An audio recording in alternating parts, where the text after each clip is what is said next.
बहुत समय पहले की बात है। दूर दूर तक फैले हरे भरे जंगलों, ऊंचे पहाड़ों और नीले आसमान के बीच एक जादुई लोक था। इस लोक में एक बेहद सुंदर और दयालु परी रहती थी। परी के पंख चांदनी की तरह चमकते थे और उसकी मुस्कान में ऐसा जादू था कि दुखी दिल भी खुश हो जाते थे। परी को प्रकृति से बहुत प्रेम था। वह पेड़ों से बातें करती, फूलों को सहलाती और नदियों के साथ गीत गाती थी। जब वह उड़ती तो हवा भी उसके साथ नाचने लगती। जंगल के सभी जानवर, हिरन, खरगोश, चिड़िया और तितलियां परी को अपनी सच्ची मित्र मानते थे। वह कभी किसी को दुखी नहीं देख सकती थी। हर सुबह परी सूरज निकलने से पहले जाग जाती। वह ओस की बूंदों को देखकर मुस्कुराती और आसमान को धन्यवाद देती। फिर वह जंगल में घूमने निकल जाती, ये देखने के लिए कि कहीं किसी को मदद की जरूरत तो नहीं। उसके लिए दूसरों की सहायता करना ही सबसे बड़ा सुख था। जंगल के पास ही एक छोटा सा गांव था। गांव के लोग सीधे साधे और मेहनती थे। वे खेती करते, पेड़ पौधों की पूजा करते और प्रकृति को मां की तरह मानते थे। लेकिन पिछले कुछ समय से गांव में सब कुछ ठीक नहीं चल रहा था। बारिश कम होने लगी थी, खेत सूखने लगे थे, तालाबों में पानी घट गया था। लोगों के चेहरों पर चिंता की लकीरें साफ दिखाई देती थीं। परी यह सब ऊपर से देख रही थी। उसका मन उदास हो गया। वह रोज गांव के ऊपर उड़कर जाती और लोगों की बातें सुनती। एक दिन उसने देखा कि गांव के बच्चे खाली मैदान में चुपचाप बैठे हैं, न कोई खेल न हंसी। एक बच्चे ने कहा, अगर बारिश नहीं हुई तो हमारे खेत कैसे बचेंगे? यह सुनकर परी का दिल भर आया। उस रात परी को नींद नहीं आई। वह सोचती रही कि गांव वालों की मदद कैसे की जाए।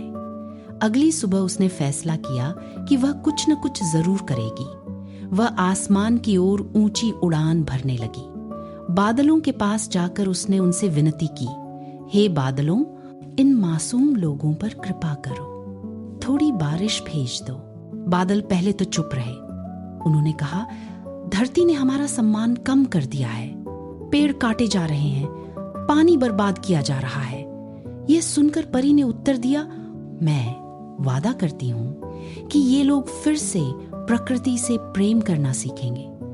परी की आंखों में सच्चाई और करुणा देखकर बादल पिघल गए। धीरे धीरे आसमान में काले घने बादल छा गए। ठंडी हवा चलने लगी। फिर हल्की हल्की बारिश होने लगी। बारिश की बूंदें जैसे धरती को सहला रही थीं। सूखी जमीन खुश होकर महक उठी। खेतों में हरियाली लौट आई। तालाब फिर से भर गए। गांव में खुशी की लहर दौड़ गई। लोग अपने घरों से बाहर निकल आए। बच्चों ने नाचना शुरू कर दिया।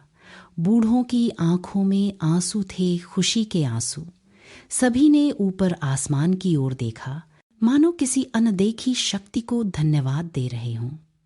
परी दूर से यह सब देखकर मुस्कुराई। अगले दिन गांव के लोगों ने एक सभा बुलाई।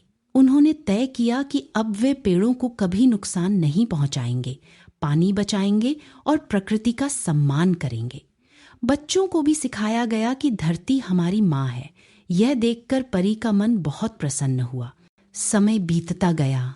गांव फिर से खुशहाल हो गया। फसलें लहलहाने लगीं। लोग हंसने लगे। जब भी बारिश की पहली बूंद गिरती, बच्चे कहते, देखो परी आई है। कभी कभी रात में चमकती रोशनी दिखती तो लोग समझ जाते कि परी आसपास ही है। परी अब भी उसी जादुई लोक में रहती थी, लेकिन उसका दिल गांव वालों के साथ जुड़ गया था। वह जानती थी कि जब लोग दयालु, सच्चे और प्रकृति से प्रेम करने वाले बन जाते हैं तो जादू अपने आप होने लगता है। कहा जाता है कि आज भी जब कोई दिल से दूसरों की मदद करता है तो परी खुश होकर अपने पंख फैलाती है और दुनिया को थोड़ा और सुंदर बना देती है। शिक्षा।